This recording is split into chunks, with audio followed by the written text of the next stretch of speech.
తక్కువ సమయంలో ఎక్కువ ఇన్ఫర్మేషన్ తెలుసుకోవడమే స్మార్ట్ పీపుల్ చేసే పని. ఏంటి ఇంకేంటి, 4 Sides టీవీ యాప్ డౌన్లోడ్.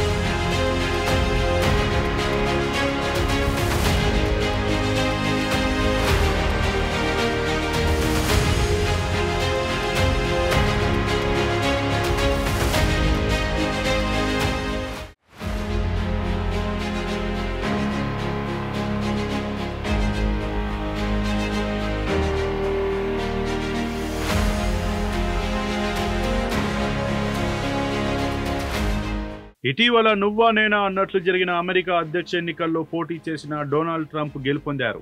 అక్కడి నిబంధనల ప్రకారం గెలుపొందిన తర్వాత అధికారం పదవి చేపట్టేందుకు కొంతకాలం మిగిలింది. త్వరలోనే ఆయన అధ్యక్ష బాధ్యతలు చేపట్టనున్నారు. అయితే ప్రపంచవ్యాప్తంగా వివిధ దేశాల గురించి తన నోటికొచ్చినట్లు మాట్లాడుకుంటూ వస్తున్నారు ట్రంప్. ఇటీవల మన దేశం గురించి కూడా అదే విధంగా మాట్లాడారు. సుంకాలు భారీగా పెంచుతానని హెచ్చరించారు. మన దేశమే కాదు, ఇతర దేశాల విషయంలో వేలు పెడుతూ వస్తున్నారు ఆయన. తాజాగా మరో దేశం పనామా విషయంలోనూ అదే విధంగా స్పందించారు. త్వరలో అమెరికా అధ్యక్ష పగ్గాలు చేపట్టనున్న ట్రంప్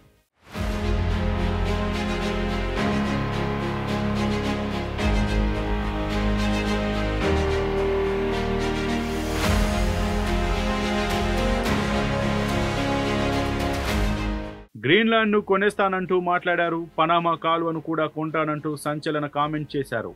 ఆయన మాటలు వినేవాళ్లకు కాస్త వింతగా అనిపిస్తాయి. ఆ విషయంలో డైరెక్ట్గా సంబంధమున్న వారికి కోపం తెప్పిస్తాయి. ఇప్పుడు పనామా దేశ అధ్యక్షుడు కూడా ట్రంప్ వ్యాఖ్యలు అలానే అనిపించాయి.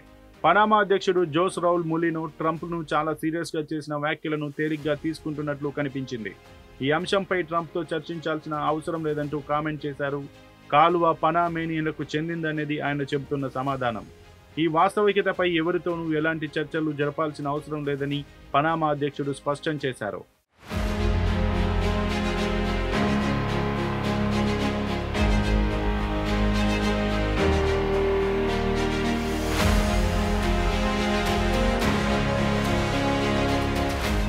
ఇటీవల ట్రంప్ ర్యాలీలో మాట్లాడుతూ అట్లాంటిక్ పసిఫిక్ సముద్రాలను కలిపే పనామా కాలువను స్వాధీనం చేసుకుంటామని హెచ్చరించారు.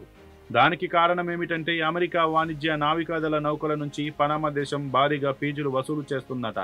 వాటిని తగ్గించాలని ట్రంప్ డిమాండ్ చేశారు. తమ డిమాండ్ను పట్టించుకోకపోతే ఆ కాలువను తిరిగి అప్పగించాలన్నారు.